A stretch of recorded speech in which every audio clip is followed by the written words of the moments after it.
Ladies and gentlemen, welcome to what could very well be one of the last episodes of Tyrannical Tuesdays.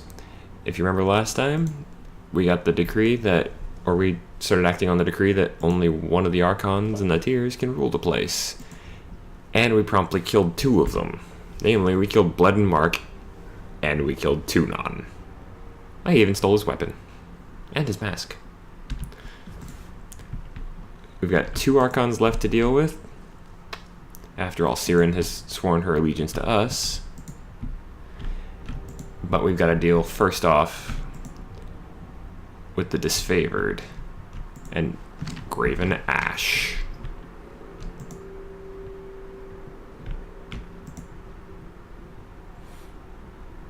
Yeah. Hello, Graven Ashe. Indeed. We find ourselves at an impasse. You are no fate binder to be shrugged off, dispatched, or underestimated. No, that time is over. You are an Archon. Of course I am. I've killed two of them. Do not make light of what you've done. Between claiming powers beyond your ken and proclaiming an edict, I no longer know what to think of you. Time will tell if I am willing to tolerate your presence in this realm. Time and a final deed to prove your fealty. Fealty, Ashe? I'm not swearing fealty to you. The Voices of Nerat must be executed. With his destruction, his leaderless mob will disperse throughout Actually, you know the what? spheres from which they came, and we will be free to subjugate this lawless realm. I expect nothing less than your report that the Archon of Secrets has been dealt with. Dismissed. I'm not swearing allegiance. But I'm perfectly willing to kill the Voices of Nerat first, mostly because he's annoying. Excuse me.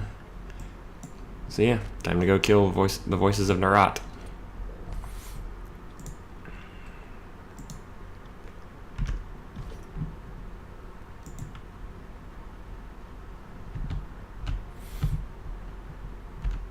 And we'll have Verse with us too, because it's funnier that way. So let's just switch her over to the Tearsman Great Bow. I don't think I put too many things into her bow skills, but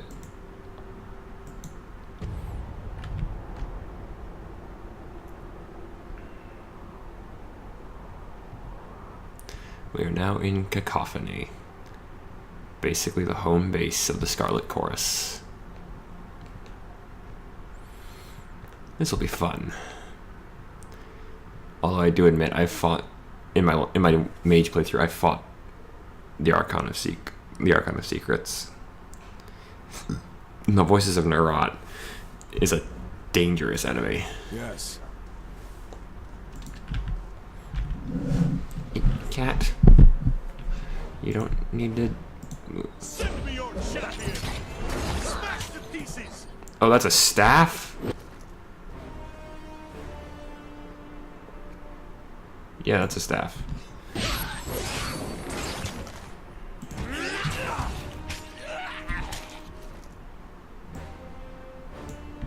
No. I thought it was a hammer.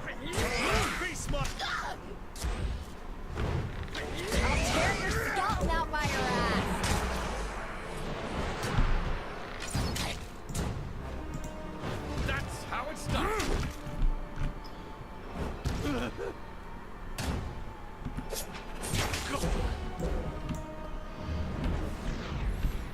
Okay, let's actually give this over to Lantry, because he can make more use of it than I can.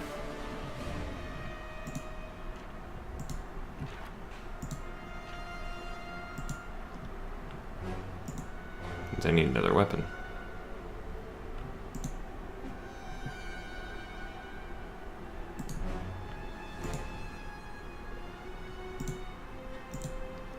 Just pick up a random weapon.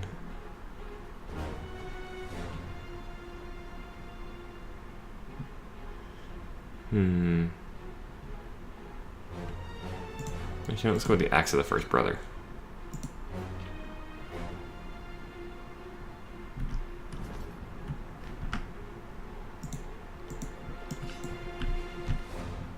Give Barrack a moment to heal.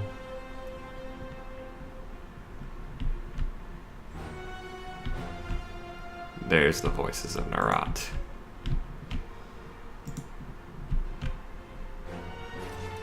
Ooh.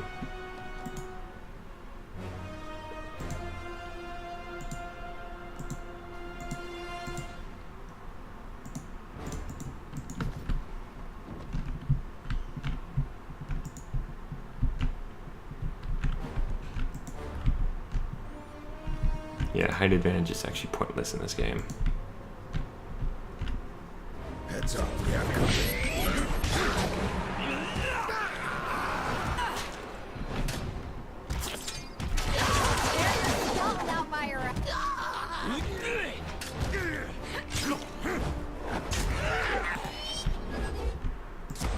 I got it. Let's see.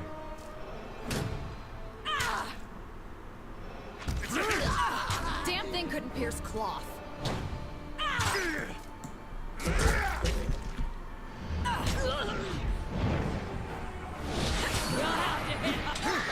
Have to what now? Sorry. Go ahead and rest up here.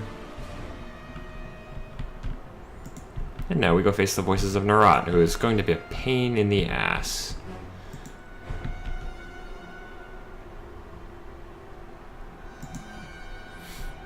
Your campaign ends here, maggot of unreason. We have no intention of joining the uncounted corpses littered in your path. Well, to be fair, they didn't have any intention of joining that path either, so... For all the fealty to the disfavored, has the Archon of War ever set you above his northern inbreds? No. He would have sacrificed you 10 times over to save some brain-dead grunt from stubbing his toe. Probably true. We could have been magnificent together. But instead, we will have your bones fashioned into a scepter, your skin knotted into a belt, and your tongue fed to crows. At least crows know the meaning of respect and gratitude. I'm gonna go with the second one just because calling him the Archon of Flatulence is funny. We love a good verbal sparring, but the time for obscenity is past. Fate binder of reeking discharge. You aren't worried that this is a bit hasty? Not that I won't come along for the experience, but no one has challenged the Archon of Secrets and survived. I hope you thought this through. I don't waste a lot of time worrying about consequences, but this might be our last chance to think about what exactly we're about to do. To be fair, I've killed Tunon, I've killed Bled and Mark. Listen to her, Fatebind. The Voices of Nerat is a terrifying, centuries-old mastermind, and neither of us have been around as long as him. That point seems worth emphasizing. It's true. If you're up to it, then I'm with you. I've killed my share of gang bosses, and it doesn't take a genius to know when a leader is flagging and needs to be replaced. No offense, Archon. None taken, wretched girl. We have never been more proud of you than at this moment. You are everything the chorus strives to become. All the way, boss. I couldn't draw my blade in better company. I like that. Our little spy is right about one thing, you know. You're going to die, screaming. But your awareness will live for eternity, suffering within our magnificence. Whatever. Attend to us, darlings. There is more than one way to skin a fate binder, and we will show you as many as possible. Oh, that's so cute. I'm gonna stave your head in now. Come, gather around and watch us destroy the fate binder. Say what you will about the Voices of Nerat, though. He does decide to fight you alone. Well, as much as as close to alone as he gets. What do we have here? Right. What could make this better? Oh, right. More of us. I got it. Yeah, they can also make basically shades of you.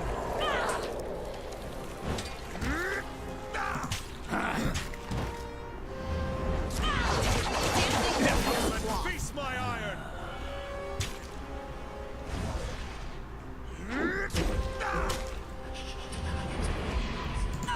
On it.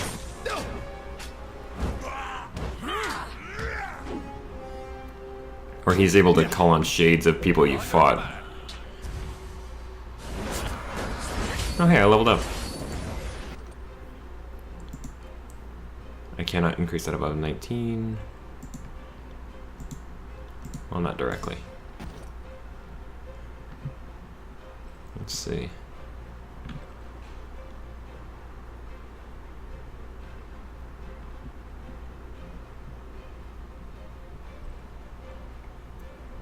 I don't have any chance to do that.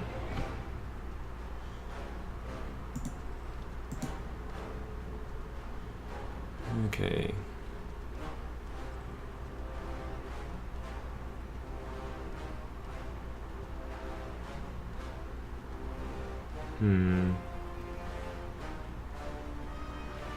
Blade wall. I'll let them handle him while I deal with the little ones.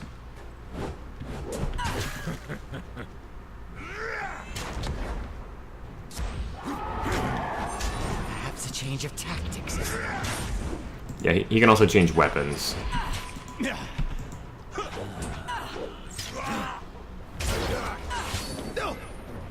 Are you afraid of death, worm? Don't know my own strength.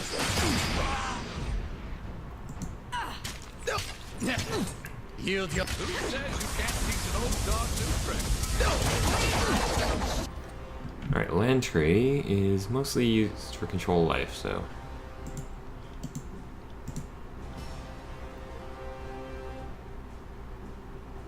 Oh, it's touch atrophy, that's what's hitting him.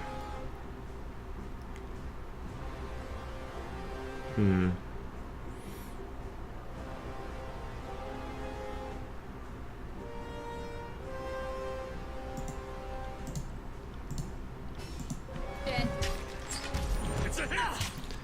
This is actually going a lot easier than the first time I fought him. Right. Yield your flesh. The mind will follow.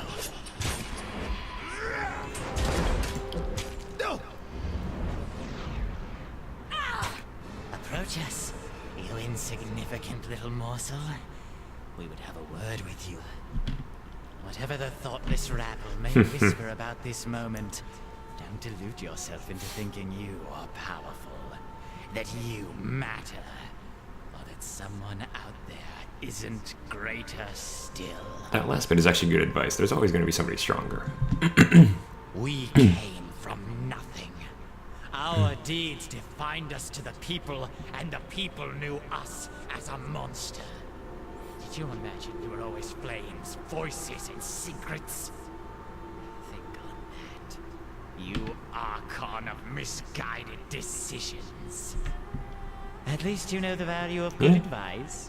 That will take you farther than any beaten trail, and it will bite deeper than any crude weapon of iron. Yep.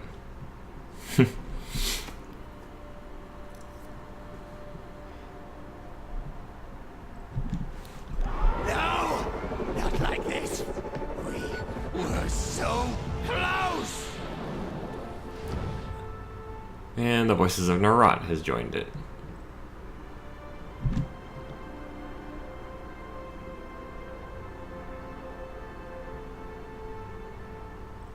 Yeah.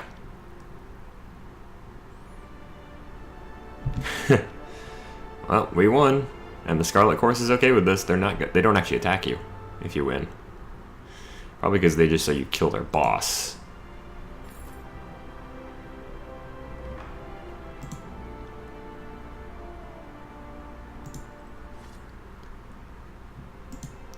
I give first his weaponry.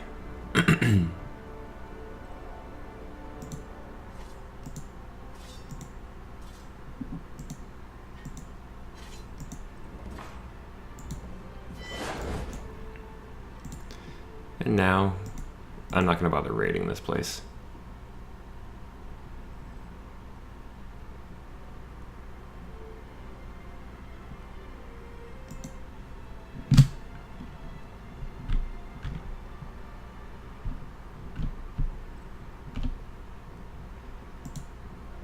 I like how basically my turn I wear the icons of the court. Verse has the weapons of Nerat. So if I kill Graven Ashe, If I have to kill him, I probably don't. Then Barak can take whatever he's got, which is going to be that giant frickin' mace. We're closing in on the end game here. After this, I'll probably... I have an idea what I'm going to do. I'll switch off of playing Tyranny for a little bit, though.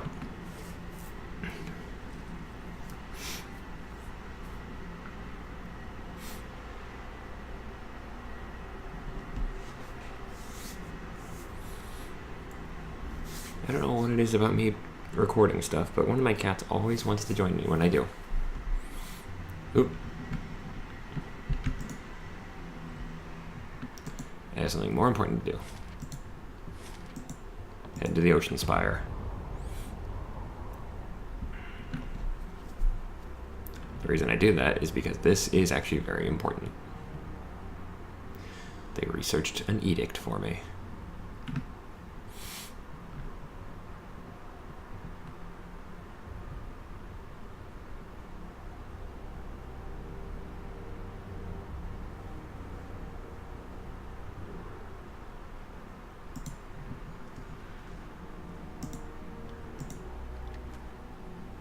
Edict of Malediction.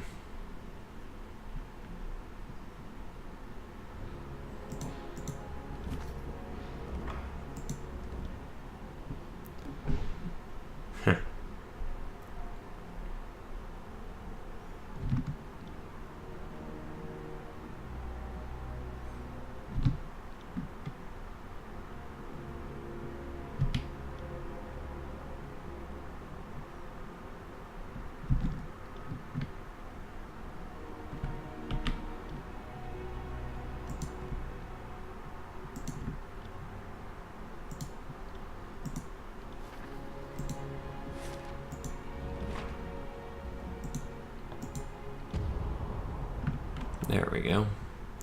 I now have 3 edicts I can cast, which will become important later on. I think the other way to find one is... Yeah, I know that you can get the Edict of Fire by going to the Burning Library, but I just haven't had a chance to go there today.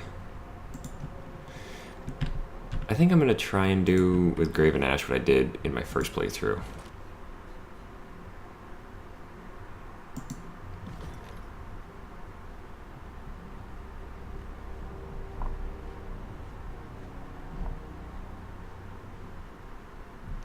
Well, I'm down to 67 copper rings, I just noticed. Or is it copper or bronze? But I am really low on money all of a sudden. I mean, I'm near the end. We're at the end of the game here, so...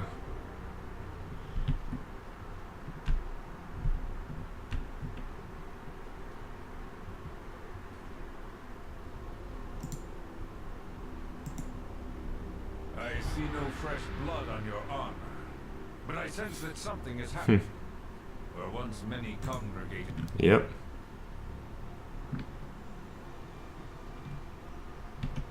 At last, the Scarlet Corps are undone. We can properly conduct this war and subjugate the Tears as Kairos intended. That I can see this day, while the Voices of Nerat grows cold. You would never forget this indignity. Yes. Come to this. I had hoped to avoid the conflict. This is where I get to be... This is where I get to have quite a bit of fun. My army has been exemplary, and I hate to lose a friend on the eve of victory. I knew you as Tunon's pupil, but now you are an Archon, and so much more. I would see you continue in your service to Kairos, but as my ally rather than my enemy. Bow in allegiance to me, and Kairos will be appeased. We can govern this lawless land together. I could attack him, but then I'd have to face, like, all of this. Civilized custom. I was afraid this would be your temperament, and it saddens me. Power should have humbled you, but it has made you... No, it hasn't. What do you propose, then? Will we fight to the death needlessly, or will you reconsider my offer? A proposal as insulting as it is laughable. You are an Archon in your infancy, unproven, untested, and unprepared for the trials of leadership. Want to bet on that?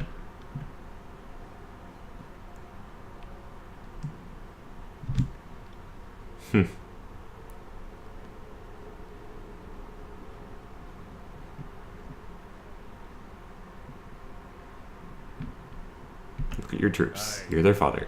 I'm the leader. I am not ignorant to the wisdom of your words. They pierce me like a lance through my heart, but there is truth. This conquest has opened old wounds. At times, I have not acted like the leader that my army deserved. True. I was an accomplished warlord in the earliest days of the Empire. There was no fortress I couldn't reach, no distance I couldn't march. But the years have reduced me. I care too deeply for my legion to see them suffer.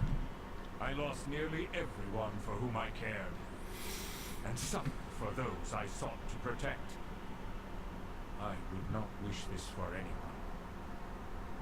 I submit to your authority as Archon and Master of the Disfavored.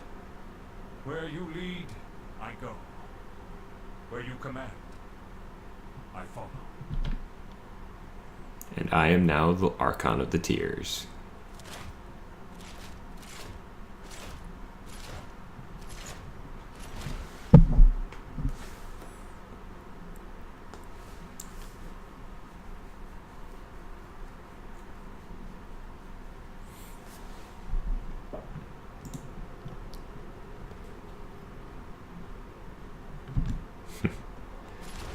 Yep, even stubborn old Graven Ashe is bowed.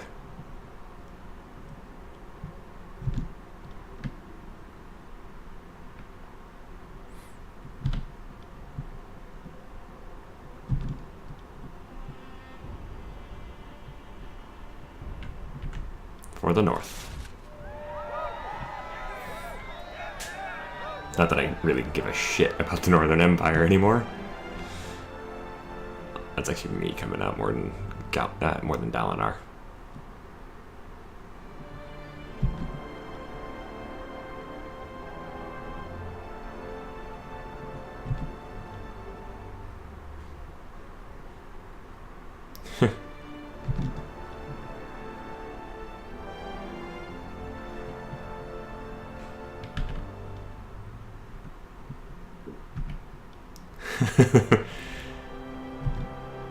Yep, that's actually why I wanted to research that, and also get the that's why I wanted the research ready. Let's see, how much power do I currently have? 25.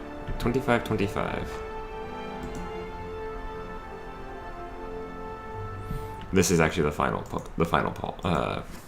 quest, really. And this is actually what I was talking about a long time ago, where there's the way the ending of this game goes.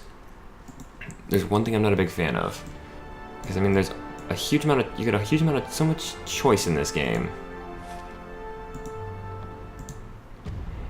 but at the end, you don't get the choice to stay loyal. At the end of the game, you have to fight off Kairos. You can't declare the Tears as now subjugated and part of Kairos' empire. You have to fight him. Well, actually, you have to fight her, because most people agree Kairos is female.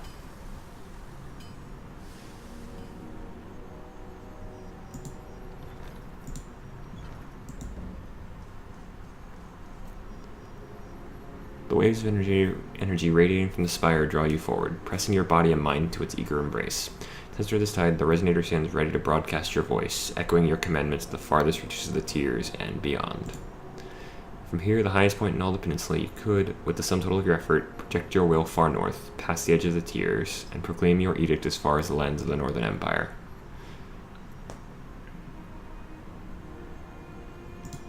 This probably amounts to a declaration of war.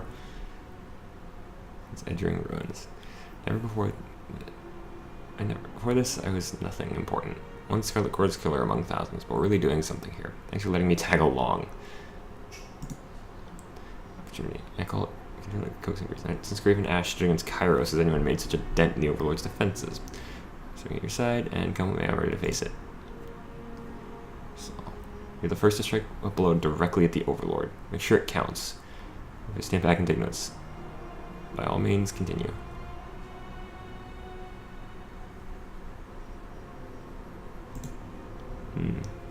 The ages.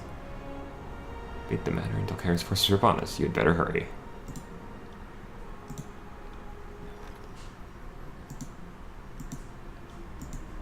I forget. Oh, right there. So I've now got access to the Edict of Malediction. Hands of fate causing misfortune and bad luck to plague your enemies. I get plus +1 to all skills, plus 10% precision, and 10% grace precision. They'd lose all of that. I've already done the Edict of Storm. I kind of want to do the Edict of Stone.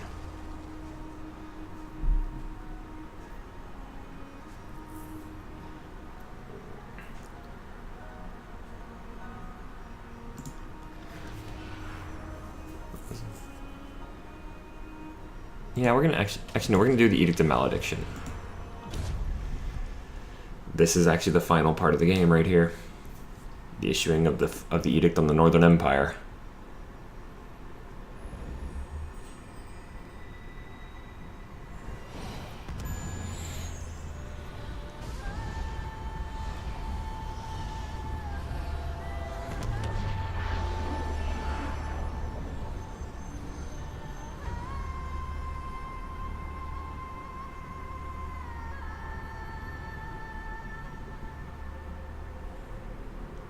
Alrighty.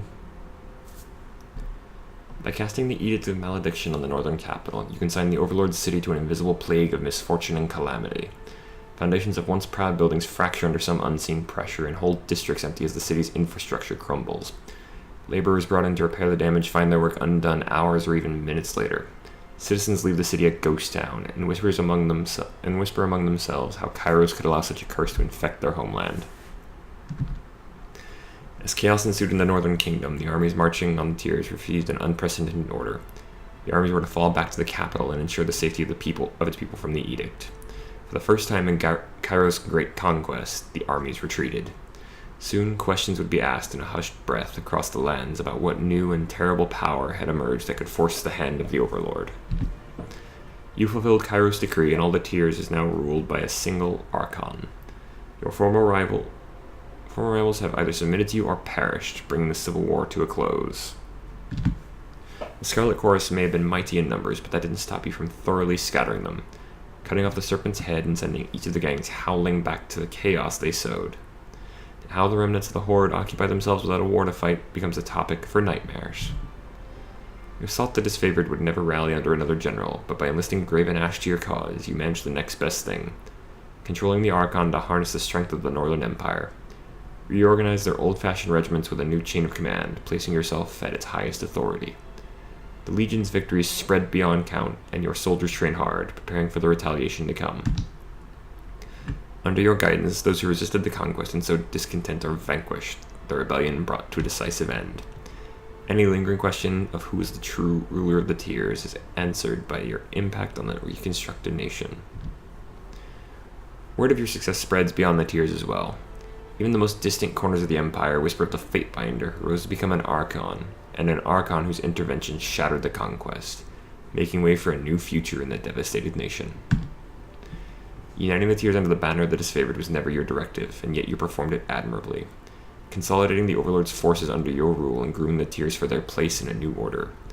Same people who once hurled curses across a siege soon learned to think of themselves as part of a greater whole, extending beyond their modest borders. With the Edict of Stone dispelled, the earth around the Stone Sea finally settles, leading everyone to believe the realm of Azure will return to its former glory. But the ritual used to end the edict blighted the land to such a degree that nothing will grow, no matter how hard anyone tries. With determination, some were able to start small seedlings, but nothing ever comes of it.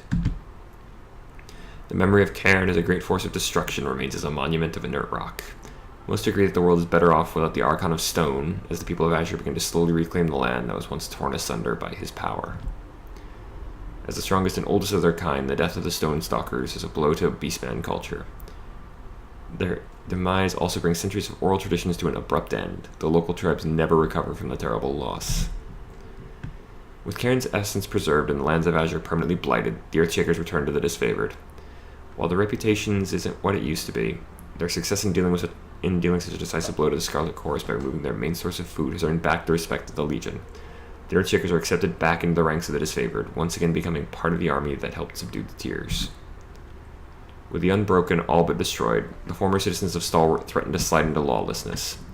Cairo's forces stationed at the Sentinel Stand managed to quell the worst of the uprisings, but peace under the nation's new leadership is resisted at every turn.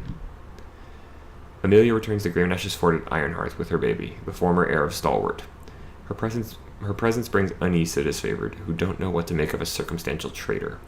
How she navigates the future you impose on Taradas will be her decision. Though it takes time to recover from the devastation of the Edict of Storms, the Blade Grave begins its slow march toward healing.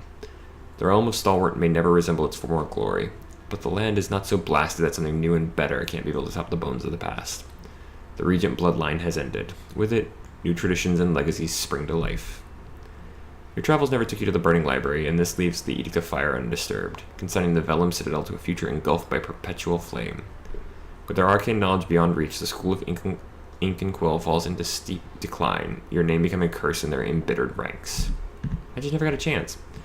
By leaving Lethian's Crossing under disfavored command, you ensured the city's cooperation and productivity during the remainder of the conquest. The crafting of superior weapons comes to be the touchstone by which Lethian's Crossing is remembered. After the war, people speak of it as the Forge Days, when the city was a lump of unformed metal waiting to be shaped. By returning the Magebane Helm to Lethian's Crossing, you ensured the Bane would not be able to get into the city. For the time being, the threat of a Bane incursion is dispelled. The settlers are grateful to go about their lives unburdened by this peril, though knowing how close they came to annihilation haunts them. They hope that the security you provided endures. With the disfavored left in Lethian's Crossing, the production of iron remains where it belongs, safe in northern hands. The Chorus and the Tearsmen alike still fight with inferior bronze, and over time the disadvantage grows to a crippling vulnerability. By enacting an edict on Vendrian's Well, you announced your power to the world and showed Cairo's forces what you were capable of.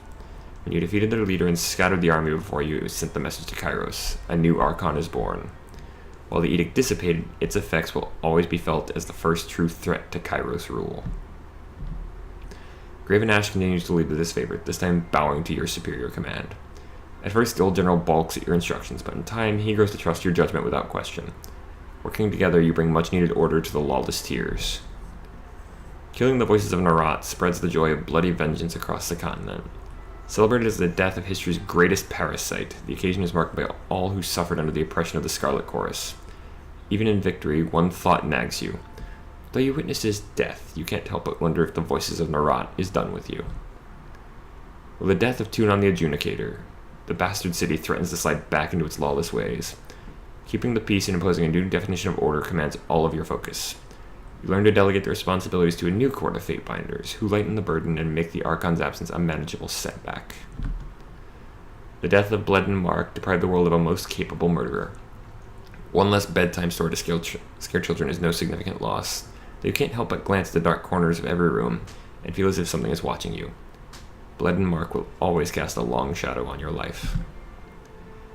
Not content to enjoy the fruits of victory, Barak positions himself among the rank and file of your supporters, organizing troops around their strengths and making sure each pulls their weight. His armor clings to him as doggedly as ever, though he wears it with a straighter back and a lighter step than he did before.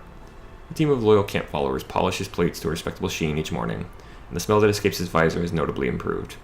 Medals of valor decorate his breastplate, and adoring supporters drape garlands of flowers about his pauldrons. Life is good for the towering soldier.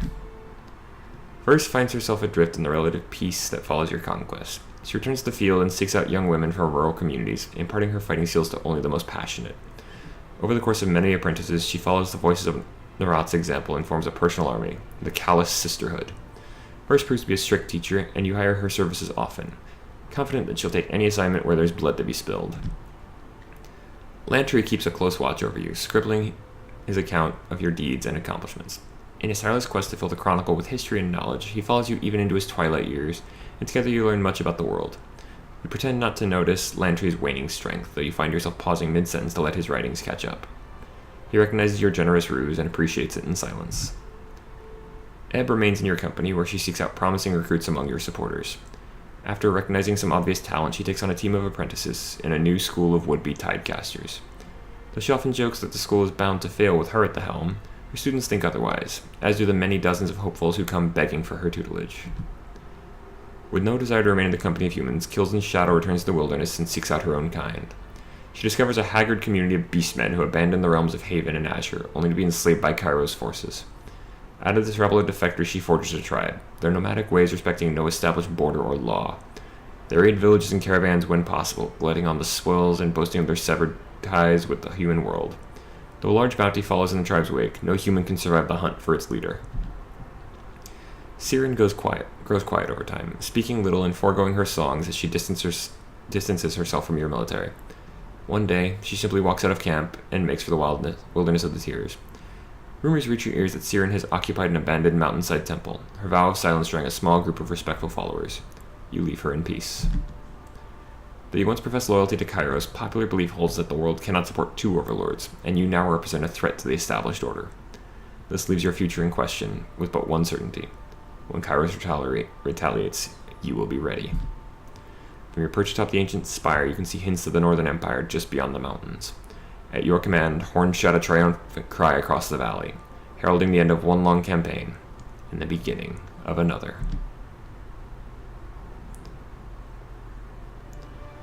Well, folks, that is Tyranny for you. If you enjoyed, please be sure to like or favorite the video. You can also leave a comment down below if you have anything you'd like to say. You want to keep up with me, never miss any of my current series, or what I'm going to do as a break from this, because I'm probably going to come back to this and play a slightly different campaign. Then please remember to click the subscribe button down below, or the icon at the end of the video. As for that, folks, I have been D. Thanks to these great people on the Tyranny development team. Good night, and good gaming.